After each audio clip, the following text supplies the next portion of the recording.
Hello viewers, আসসালামু আলাইকুম। আপনারা সবাই কেমন আছেন? আশা করি অনেক ভালো আছেন। আজকের ভিডিওর টপিক হলো আপনার ফেসবুক আইডিকে কিভাবে চিরতরে ডিলিট করে দিবেন। আমাদের প্রয়োজন অপ্রয়োজনে অনেক সময় কিন্তু ফেসবুক আইডি খুলে থাকি, অনেকগুলো ফেসবুক আইডি হয়ে যায়। সেক্ষেত্রে আমাদের কিছু আইডি ডিলিট করার প্রয়োজন পড়ে, কিন্তু আমরা সঠিকভাবে ডিলিট করতে পারি না। হয়তো সাময়িক সময়ের জন্য ডিঅ্যাক্টিভ করে রাখতে পারি, তবে ডিঅ্যাক্টিভ এটা কিন্তু ক্ষণস্থায়ী। আপনি যখনই লগ ইন করবেন সাথে সাথে কিন্তু এটা লগ ইন হয়ে যাবে। সেক্ষেত্রে আমরা যদি আইডিগুলো ডিলিট করে দিতে পারি তাহলে আমাদের জন্য অনেক সুবিধা হবে। আজকে আমি সেই সিস্টেমটাই দেখিয়ে দিব যে আপনার কিভাবে ফেসবুক আইডিকে চিরতরে ডিলিট করে দিবেন। এজন্য অবশ্যই আপনারা পুরো ভিডিওটি মনোযোগ দিয়ে দেখবেন, কেউ স্কিপ করবেন না। আপনারা দেখছেন ক্রিয়েটিভ সাকসেস চ্যানেল, সাথে আছে আমি শরীফ। আর ভিডিওটি শুরু করে আপনার কাছে ছোট্ট একটি রিকোয়েস্ট, আপনি যদি আমার চ্যানেল নতুন ভিউয়ার্স হয়ে থাকেন তাহলে অবশ্যই সাবস্ক্রাইব করে দিবেন এবং সাবস্ক্রাইব করার পর পাশে থাকা যে নোটিফিকেশন বেল বাটনটি রয়েছে তা অন করে দিবেন। চলে আসলাম মোবাইল স্ক্রিনে। অবশ্যই আপনারা পুরো ভিডিওটি মনোযোগ দিয়ে দেখবেন, কেউ মিস করবেন না। আপনারা যে কোনো একটি ব্রাউজার সিলেক্ট করে নেবেন। আমি ক্রোম ব্রাউজার সিলেক্ট করে নিলাম। ক্রোম ব্রাউজারে আসার পর অথবা আপনারা যে কোনো ব্রাউজারে যান না কেন, সেখান থেকে আপনারা এটাকে অবশ্যই ডেস্কটপ মুড করে নেবেন।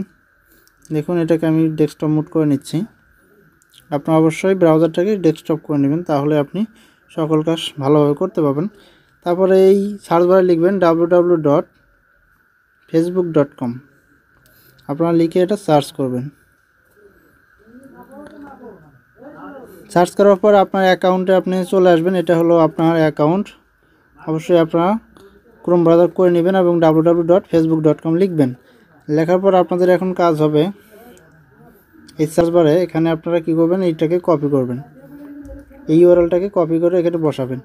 বসিয়ে এই পিছনেরটুকু কেটে দিবেন। এখানে আপনারা লিখবেন হেল্প, তারপরে আবারও বাই ডিলেট। দেখুন আমার এখানে অলরেডি কিন্তু শো করতেছে। আপনাদের ঠিক এইভাবে লিখতে হবে। এখানে একটু দেখে নেন, এইভাবে লিখতে হবে। লেখার পর আপনারা এখান থেকে গোতে ক্লিক দিবেন। গোতে ক্লিক দেওয়ার পর আপনাদের সামনে ঠিক এরকম আসবে। এখন আপনার কাজ হবে এখান থেকে ডিলেট অ্যাকাউন্টে ক্লিক দেওয়া। দেখুন আমি ডিলেট অ্যাকাউন্টে ক্লিক দিলাম। একটু ওয়েট করুন, আপনারা অবশ্যই একটু এখান থেকে ওয়েট করবেন। ওয়েট করার পর আপনাদের সামনে ঠিক এরকম একটি পেজ চলে আসবে। এখানে আপনার পাসওয়ার্ড দিতে বলবে।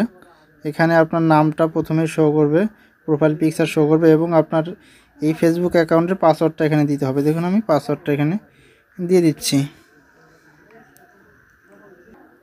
পাসওয়ার্ডটা যখনই দেওয়া হয়ে যাবে তারপর আপনারা আবারও এখান থেকে কন্টিনিউ ক্লিক করবেন। দেখুন আমি কন্টিনিউ ক্লিক দিয়ে দিলাম। কন্টিনিউ ক্লিক দেওয়ার পর আপনাদের সামনে ঠিক এরকম একটি ওয়ার্নিং চলে আসবে। এখানে আপনাকে কনফার্ম করতে বলবে। আপনি যদি এখন ডিলেট অ্যাকাউন্টে ক্লিক দেন তাহলে আপনার অ্যাকাউন্টটা 30 দিনের মধ্যে ডিলেট হয়ে যাবে। 30 দিনের মধ্যে আপনাকে আর কখনোই এই অ্যাকাউন্ট লগ ইন করা যাবে না। যদি লগ ইন করেন তাহলে কিন্তু আবার অ্যাকাউন্টটা ফেরত আসবে। আপনারা জানেন ডিঅ্যাক্টিভ করে রাখলে যখনই লগ ইন করবেন সাথে সাথে কিন্তু ফেরত চলে আসে অ্যাকাউন্ট। কিন্তু ডিলেট করে দিয়ে আপনি যদি 30 দিন অ্যাকাউন্টে না ঢোকেন তাহলে অবশ্যই কিন্তু অ্যাকাউন্টটা ডিলেট হয়ে যাবে। আমি আমার এই অ্যাকাউন্টটাকে ডিলেট করে দিব। দেখুন আমার অ্যাকাউন্টটা কিন্তু অলরেডি শিডিউলভাবে ডিলিট হয়ে গেছে। এখানে কিন্তু এরকম একটি নোটিফিকেশন দেখতে পারতেছেন। নেক্সট 30 দিন যদি আমি অ্যাকাউন্টে প্রবেশ না করি তাহলে কিন্তু আমার অ্যাকাউন্টটা অটোমেটিক ডিলিট হয়ে যাবে। যাই হোক, তারপর আমি এখন একটু লগ ইন করে দেখাবো যে আসলে কীরকম আসে এখানে। দেখুন আমার নাম্বার এবং পাসওয়ার্ড দিয়ে আমি আবারও লগ ইনে ক্লিক দেব। দেখুন আমি লগ ইনে ক্লিক দিলাম। লগ ইনে ক্লিক দেওয়ার সাথে সাথে কিন্তু আমার এখানে একটি নোটিফিকেশন চলে আসছে। আমার অ্যাকাউন্টটা ডিলিট হয়ে যাবে 1 ফেব্রুয়ারি 2020। এর মধ্যে যদি আমি আমার অ্যাকাউন্টটা লগ ইন না করি তাহলে অবশ্যই আমার অ্যাকাউন্টটা কিন্তু ডিলিট হয়ে যাবে। এখানে দেখেন ক্যান্সেল ডিলেশন এবং কনফার্ম ডিলেশন। আপনি যদি ক্যান্সেল ডিলেশন করেন তাহলে আপনার অ্যাকাউন্টটি ক্যান্সেল হয়ে যাবে আর ডিলিট হবে না। আর এখান থেকে যদি কনফার্ম করে দেন তার মানে আপনার অ্যাকাউন্টটা লগ ইন ডিলিট হওয়ার প্রসেসে পড়ে থাকবে। দেখুন আমি এখান থেকে কনফার্ম করে দিলাম। তারপর আপনাদের সামনে ঠিক এরকম আসবে। এখান থেকে আপনারা জাস্ট লগ আউট করে দিবেন। আপনি অ্যাকাউন্টটা লগ আউট করে দিবেন। শেষ, আপনার কাজ কমপ্লিট। এখন আপনার 30 দিন পর ওখানে যে ডেটটা লেখা আছে এর মধ্যে যদি আপনি আর কখনো ওই ডিলেটটা ক্যান্সেল না করেন তাহলে আপনার অ্যাকাউন্টটা হাওয়া হয়ে যাবে।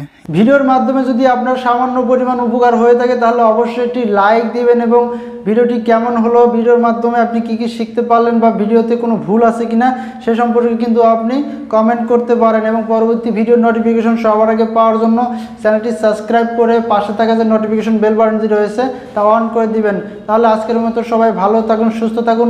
দেখা হবে পরবর্তী কোনো টেক ভিডিও নিয়ে।